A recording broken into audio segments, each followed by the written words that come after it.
Hola, ¿qué tal? Qué gusto saludarles nuevamente en nombre del Tribunal Electoral del Poder Judicial de la Federación y de la Universidad de Pisa. Les damos la más cordial bienvenida a esta 10ª semana dentro de la Masterclass de Derechos Humanos. El día de hoy tenemos un tema muy interesante que es la interpretación y la naturaleza creativa de la jurisprudencia, derecho político y derecho jurisprudencial en la protección de los derechos fundamentales. Esta sesión que vamos a llevar a cabo nos va a hacer favor de comentarnos los aspectos más importantes. Primero el doctor Roberto Romboli, posteriormente el doctor Alejandro Sainz y posteriormente concluiría el doctor Antonio Magüez. Por 5 minutos cada quien, y al concluir su intervención, bueno, pues se abrirían las preguntas y respuestas y se contestarían siguiendo el orden, primero con el doctor Alejandro Sáiz y el doctor Roberto Romboli en segundo turno, y concluiría el doctor Antonio Magüez. Sin mayor preámbulo y dándoles la más cordial bienvenida, le cedemos el uso de la palabra en primer término al doctor Roberto Romboli. Bienvenido, doctor, y muchas gracias. Adelante, por favor. Muchas gracias. La transformación del Estado liberal en Estado constitucional y social condujo a una inevitable ampliación de las facultades interpretativas y, por lo tanto, también creativas del juez, y a una relación diferente entre el derecho político y el derecho jurisprudencial. Mientras que para algunos esto es un elemento patológico del sistema, para otros es un elemento completamente fisiológico. De la relación entre los estados nacionales y las organizaciones supranacionales y de la actividad de los respectivos jueces, como en Europa en particular el Tribunal Europeo de los Derechos Humanos y el Tribunal de Justicia de la Unión Europea, se deriva entonces una ampliación y valorización del derecho jurisprudencial.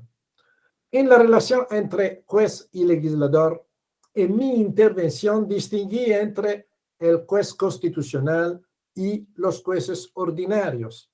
Para el primero, planteé la cuestión de si él puede ser considerado un juez o un legislador, y la de quién tiene la última palabra entre juez constitucional y legislador.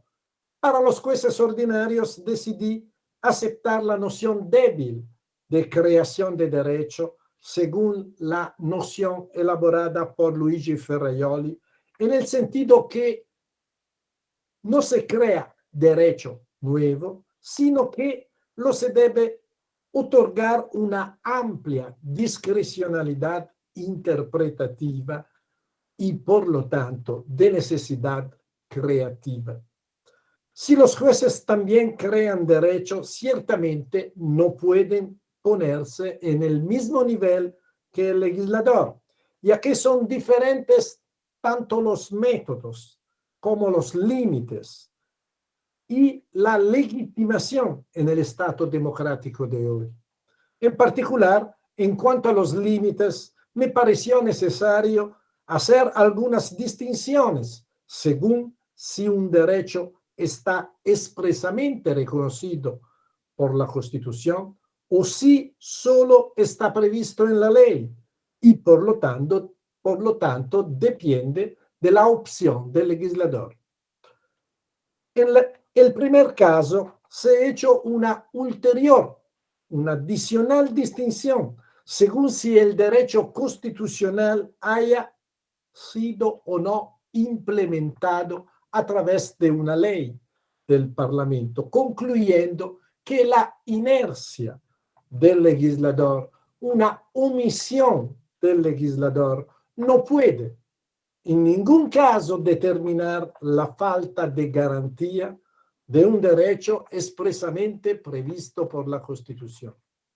La legitimación del derecho político deriva, como es bien sabido, del principio de la democracia representativa, según el cual los sujetos democráticamente elegidos aprueban las leyes en nombre y por cuenta de los electores y por lo tanto pueden decidir discrecionalmente si, cuándo y cómo legislar. Y no se pueden obligar a hacerlo ni a justificar su omisión o inacción. Por el contrario, el juez, cuando se solicita su intervención, está obligado a dar una respuesta al solicitante y debe hacerlo motivando jurídicamente su decisión y respetando las reglas procesales y los principios constitucionales. La legitimación democrática de la actividad del juez radica en el cumplimiento de la legalidad constitucional y la garantía de los derechos y la limitación de los poderes públicos, ya que la democracia no se expresa solo a través del voto, sino también a través de la tutela de los derechos y, en manera particular, de los derechos fundamentales.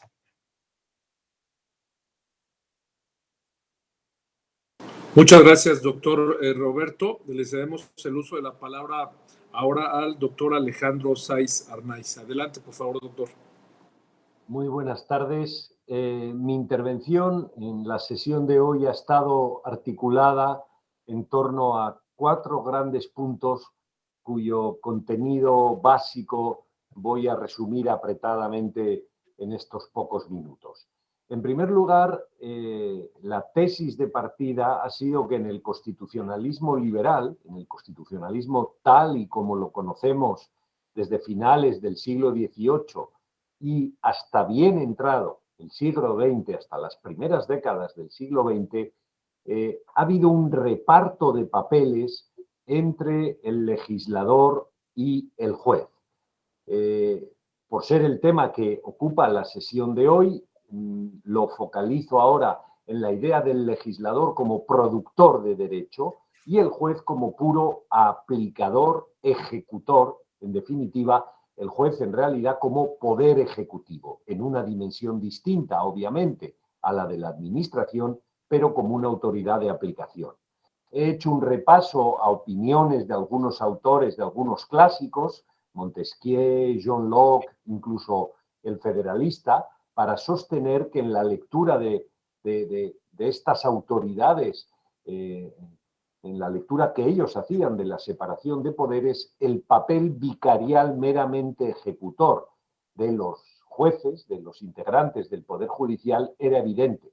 Un papel que se repite también en el primer constitucionalismo, en los primeros textos constitucionales escritos, con algunos ejemplos evidentes que he indicado, por ejemplo, en la primera constitución escrita europea, la francesa de 1791, o incluso la propia Constitución de Cádiz, que tanto impacto tuvo también en el continente americano. El segundo punto de mi intervención ha sido una breve referencia a los momentos en los que, sobre todo a partir de la segunda posguerra mundial, el judicial, y para mí el judicial equivale en mi intervención a los tribunales de vértice, esencialmente Cortes Supremas o tribunales constitucionales, ha empezado a ocupar en un contexto constitucional en buena medida mudado, cambiado, ha empezado a ocupar una parte del terreno de la producción normativa.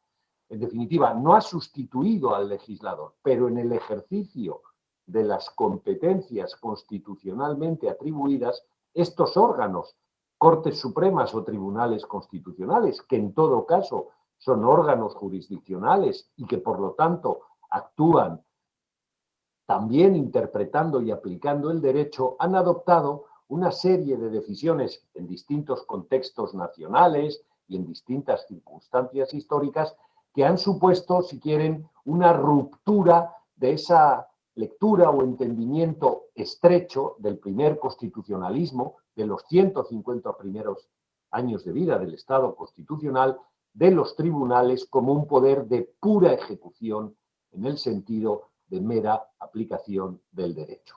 En Europa, y ese ha sido también el ámbito específico geográfico al que yo me he referido, eso sucede singularmente, decía, cuando se consolidan los tribunales constitucionales a partir del constitucionalismo de la posguerra, sobre todo en los años 70 y 80, cuando se empiezan a difundir, que no antes había ocurrido, esos tribunales constitucionales y en muchos contextos, como decía, se dictan sentencias interpretativas, manipulativas, en las distintas categorías que al menos aparentemente quiebran la definición o la caracterización de los tribunales que ejercen control de constitucionalidad de la ley como meros legisladores negativos. En el tercer apartado de mi intervención, yo he partido de un presupuesto, es decir, no se puede discutir que efectivamente en el Estado constitucional democrático de nuestro tiempo, los tribunales constitucionales o supremos con funciones de juez de constitucionalidad no son meros intérpretes y aplicadores en el sentido, si quieren, histórico del término. No hay duda, crean derecho,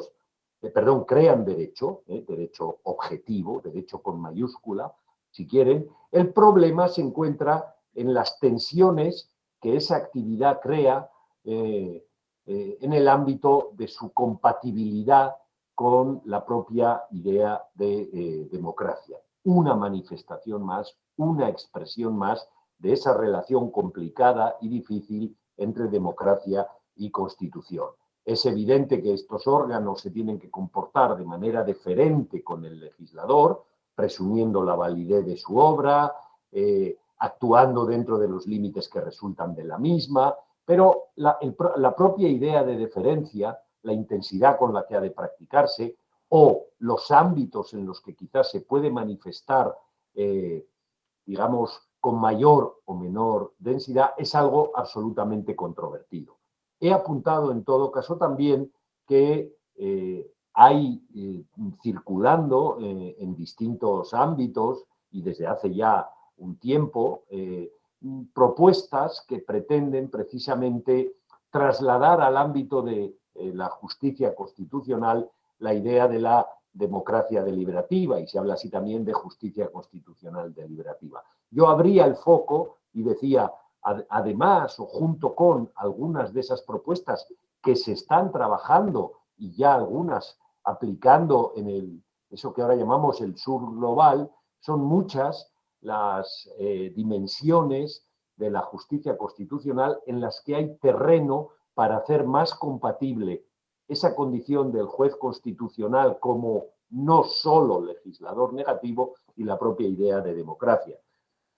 Yo hablaba de la mejora de los procesos de nombramiento de los jueces constitucionales, de la adecuación y del debate que quizá podría tener sentido en torno a esta idea, de la adecuación del tiempo de mandato, de las eventuales propuestas para definir mayorías en términos de declaración de inconstitucionalidad o de sentencias manipulativas que suponen, en definitiva, quizá la ruptura de ese marco teórico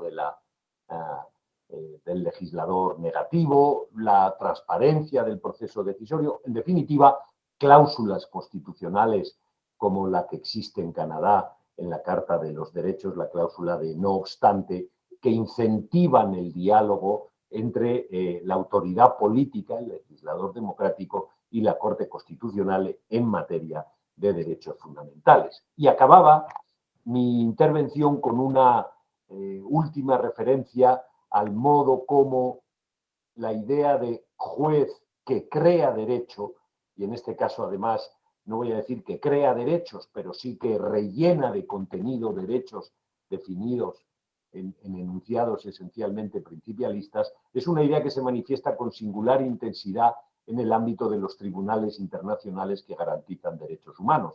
Me remontaba a los trabajos de elaboración de la Convención Americana y del Convenio Europeo de Derechos Humanos y cómo ya allí aquellos juristas que contribuyeron a la definición de los contenidos escritos de esas dos convenciones apuntaban los riesgos en términos de activismo en el sentido más amplio y abierto del término, o en términos de desplazamiento de la autoridad normativa por la autoridad judicial, que podría producirse precisamente como consecuencia de la creación de estos tribunales a los que se atribuía, como sucedió en las dos convenciones, la autoridad para la interpretación y aplicación de los derechos definidos en los convenios. Unos tribunales, en las convenciones, unos tribunales que por otra parte actúan en un contexto institucional muy distinto del contexto nacional. Y en este caso, que actúan, digamos, alejados del referente que supone el legislador democrático, que es un referente con el que los tribunales constitucionales o supremos interaccionan y que ellos no tienen, lo que en términos también de libertad de creación seguramente refuerza o incrementa los márgenes para crear derecho, en este caso con mayúscula y con minúscula, para crear derecho que supone la definición y el ensanchamiento de los contenidos de derechos en el contexto de estos organismos internacionales de garantía de los derechos. Muchas gracias. Gracias, doctor Alejandro, muy gentil. Le cedemos el uso de la palabra al doctor Antonio Magüez. Adelante, por favor, doctor. Saludos a todas as pessoas. Mi ponencia ha tratado da experiência em Brasil de las relações entre o direito político e o direito jurisprudencial. Bajo el régimen de la Constitución del 88, Brasil adoptó una Declaración de Derechos Fundamentales muy amplia, dotó el Poder Judicial de distintos instrumentos procesales para la protección de esos derechos fundamentales, y así que el sistema constitucional vigente en Brasil crea las oportunidades para que el derecho jurisprudencial se expanda. Eu dividi minha apresentação em 3 campos, tratando da jurisprudência, sobretudo do Supremo Tribunal Federal, respeito a los direitos individuais, a los direitos sociais e a los direitos políticos, buscando identificar em las decisões originais, criativas do Supremo Tribunal Federal nessa matéria, algumas características relevantes. Respecto a los derechos individuales, nosotros destacamos las decisiones que utilizan la técnica de la interpretación conforme a la Constitución para anular la interpretación de la ley con referencia a un caso concreto y también para extender la protección legal a nuevos casos. Aquí utilizamos como ejemplo el tema de la interrupción del embarazo en el caso de anencefalía, e o reconhecimento das uniões civis entre parejas do mesmo sexo. No campo de los direitos sociais, a Constituição de 88 contém rol muito amplo de direitos sociais fundamentais, e aqui a jurisprudência e também a doutrina constitucional brasileira reconhece esses direitos sociais como direitos subjetivos a prestações do poder público. E que, por lo tanto, a omissão do Legislativo e do Executivo em oferecer estas prestações sociais a las pessoas pode levar à intervenção judicial ser sancionada com a determinação judicial, incluso para que se haja o gasto público necessário para concretizar estas obrigações respeito a los direitos sociais. E aqui vimos não somente decisões respeito à área de saúde, como também de educação, em que o Supremo Tribunal Federal reconhece que o papel inicial respeito às políticas públicas corresponde aos poderes legislativo e executivo, mas em casos de grave omissão, sim, o Poder Judicial deve intervenir. E, finalmente, tratamos de los casos que involucram a los direitos políticos. Aqui, os problemas de representatividade do sistema político e partidário em Brasil han levado o Supremo Tribunal Federal a reinterpretar algumas normas constitucionais sobre direitos políticos con el claro intento de promover cambios en el sistema político para volverlo más representativo. Aqui, o Supremo Tribunal Federal ha buscado poner trabas ao transfugismo partidário, declarando que há, basada na Constituição, uma regra de fidelidade partidista e que, por lo tanto, os parlamentares não podem cambiar do partido por el qual han sido eleitos, sob pena de perda de seu mandato, e, de maneira mais recente, o Supremo Tribunal Federal proibiu a financiação de campanhas eleitorais por pessoas jurídicas, o que afeta especialmente a colaboração financeira de empresas privadas para as campanhas partidárias. Pese a que há distintas decisões e os três campos de los direitos fundamentais impõem desafios distintos à criação jurisprudencial do direito, pero podemos observar que, respecto a los direitos individuais, há uma eficácia muito forte das decisões do Supremo Tribunal Federal, o reconhecimento de novos direitos a grupos vulneráveis se incorpora ao ordenamento jurídico brasileiro, pero ao revés, no campo de los direitos sociais e de los direitos políticos, por distintas razões, há reações, respostas de los poderes legislativo e executivo que podem limitar a eficácia, a efetividade de essas normas criadas por la interpretação da Constituição do Supremo Tribunal Federal. Isso, por lo tanto, e conclusivamente, demonstra que devemos pensar a relação entre direito político e direito jurisprudencial também dentro das distintas competências que os poderes detêm para interpretar a Constituição democrática. Muchas gracias, doctor Antonio. Les abrimos el micrófono a las compañeras y compañeros que deseen intervenir haciendo algunas preguntas. Si gustan hacernos favor de levantarnos la mano para que se formulen las preguntas correspondientes a nuestros profesores participantes. Adelante, Luis David, por favor. Muchas gracias, gusto en saludarles. Voy a tratar de hacer un planteamiento de principio a fin, en igual orden a quien nos hicieron favor de exponer.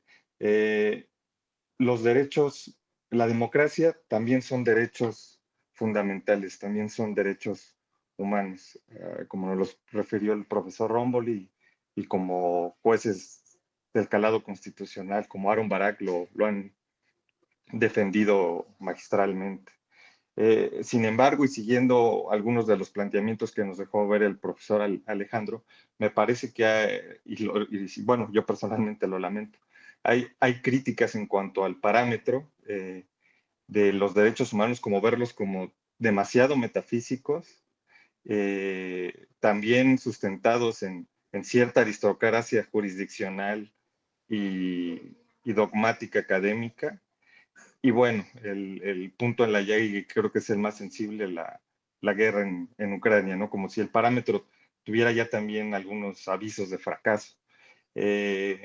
También en ese sentido, y ya tratando de ligar con lo que nos mencionó el profesor Antonio, la manera en que se aborda el control como modelo, digamos, irruptor, que viene desde el ámbito internacional al juego o al diálogo común entre poderes democráticos, que viene una parte internacional que irrumpe. Hay un problema técnico que me llama a mí la atención, entre los muchos que puede haber, ¿no?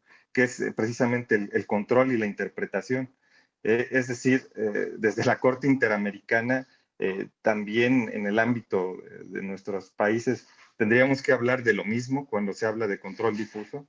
O sea, es el mismo que hace el control, tendría que ser el mismo que hace el brasileño, el mexicano, el ex oficio, cómo lo vemos, y también cuando hablamos de interpretación, ¿no? En sentido estricto a la hora de abordar la norma, los pasos, los test, digamos que se tendría que universalizar en ese sentido la manera de ver la justicia constitucional. Esos serían los planteamientos.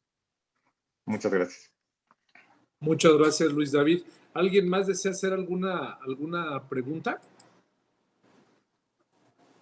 Muy bien, mientras se animan, le cedería primero el uso de la palabra al doctor Alejandro, y posteriormente al doctor Roberto y después al doctor Antonio Márquez. Adelante, por favor, doctor Muchas Alejandro. gracias, Ramón.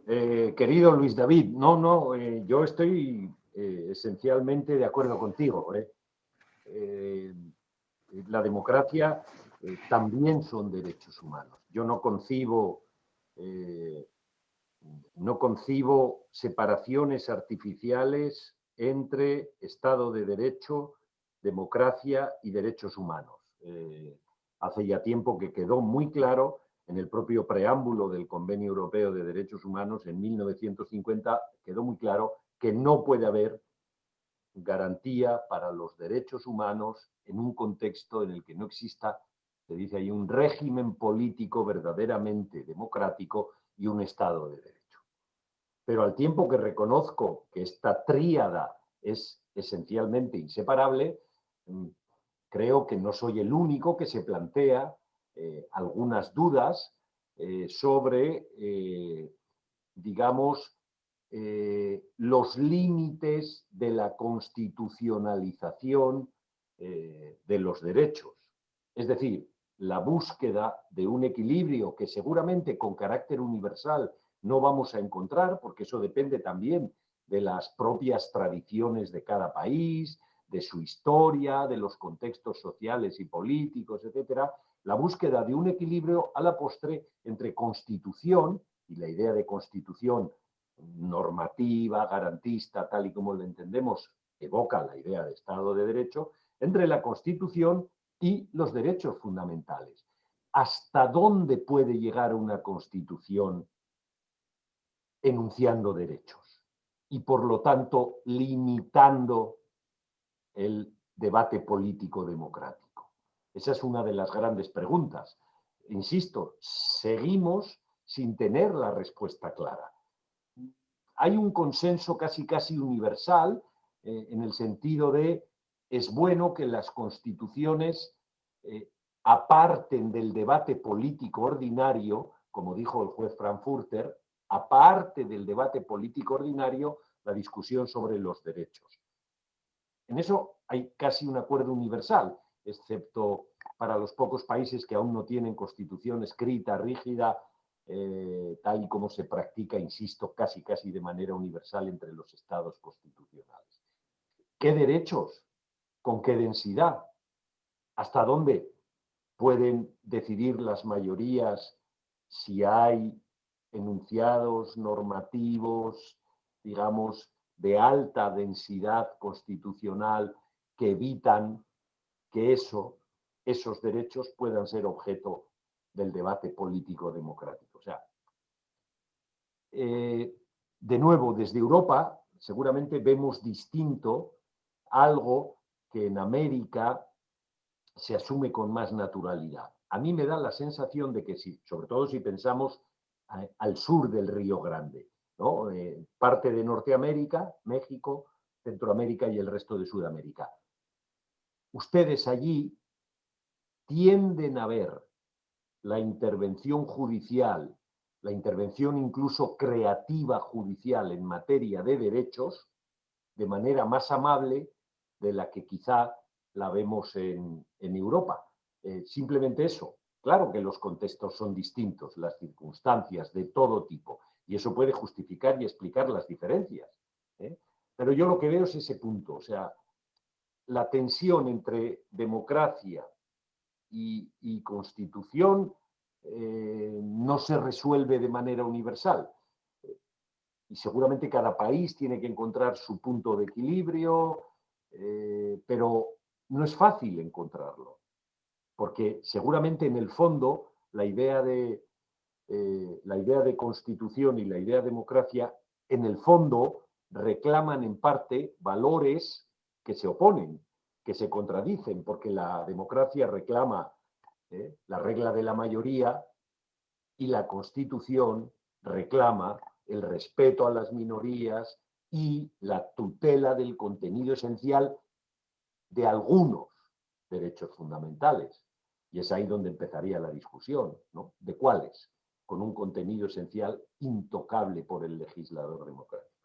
Pero no, nada de metafísico y nada de... En algún momento utilicé el término aristocracia jurisdiccional, pero yo no tengo nada contra la garantía judicial de los derechos, el papel de los tribunales constitucionales y de los propios tribunales internacionales de derechos humanos. Es más, mi valoración en línea de principio es positiva del papel que esos tribunales juegan. Muchas gracias, doctor Alejandro. Le cederemos el uso de la palabra al profesor Roberto. Adelante, por favor. Gracias, Ramón. Gracias, Luis David, por su pregunta. Soy muy de acuerdo con Alejandro. Algunas puntualizaciones. Primero, un problema terminológico. Tú hablas derechos humanos, derechos fundamentales, derechos inviolables, que tenían, puede ser, un significado diferente y que en su evolución ha llegado a un significado muy similar, porque derechos humanos es una terminología que se utiliza en manera particular en las relaciones internacionales, donde se habla de derechos fundamentales. Las constituciones de posguerra son constituciones que utilizan casi siempre el término derechos fundamentales. En Italia se utiliza el término de derechos inviolables por la Constitución, pero el significado es el mismo.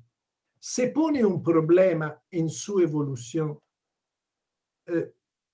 cuando se pone el problema de los derechos de los extranjeros, derechos que son por la Europa antes derechos de los ciudadanos nacionales, de los ciudadanos de la Unión Europea y de los extranjeros. Por eso los derechos inviolables, los derechos humanos, los derechos fundamentales. Mira, la evolución es relevante también del mismo texto constitucional. En los textos constitucionales frecuentemente se habla de ciudadanos. La Constitución de Italia, el principio de igualdad, es un principio donde se dice todos los ciudadanos son iguales frente a la ley, sin distinción, sin discriminación. La extensión de este principio a los extranjeros, a todos los seres humanos, es una realización por el Tribunal Constitucional, que ha interpretado el principio de igualdad como un principio que vale también por los extranjeros, en manera particular por los derechos fundamentales y especialmente por el núcleo esencial de los derechos fundamentales. La noción y la relación con la democracia. Claro, como ya dijo Alejandro, ¿por qué nace una constitución? La constitución en Italia, en Europa, son los resultados de la voluntad de contraponerse a los regímenes totalitarios precedentes. En Italia, según el principio democrático, como dice Alejandro, ¿cuál es la democracia? La democracia es la democracia de la mayoría. Una ley que es aprobada por la mayoría de los parlamentarios es una ley legítima. Así se aprobó en Italia la ley racial en el periodo fascista, que es una ley que fue aprobada en manera democrática. Las constituciones rígidas son constituciones que está la voluntad de poner en una especie de casa fuerte algunos derechos que son sustraídos a la mayoría parlamentaria. Por esto, no es democrático en el sentido de la voluntad de la mayoría, porque es claro, el tema en particular de la tutela de las minorías. Es claro que se aplica el principio de la mayoría parlamentaria. Puede ser que las minorías no son jamás garantizadas. Y por terminar y dejar el tiempo a Antonio por responder, el nivel supranacional, es claro que el problema de la democracia se pone en manera de la legitimación democrática, se pone en manera particular en el problema del diálogo entre jueces, entre cortes, en la manera en la que se dice que el Tribunal Constitucional Nacional debe respetar las sentencias y las interpretaciones de los tribunales supranacionales. No tenemos el tiempo, pero es el problema que se llama de contralímites, que se pone en manera particular por la Tribunal Constitucional italiano y alemán, y que ve algunos casos por la España, el clásico caso Meloni, donde se pone problemas de imponer una solución o de una interpretación de los derechos fundamentales por parte de un tribunal que no tiene o tiene dudas en orden a su legitimación democrática.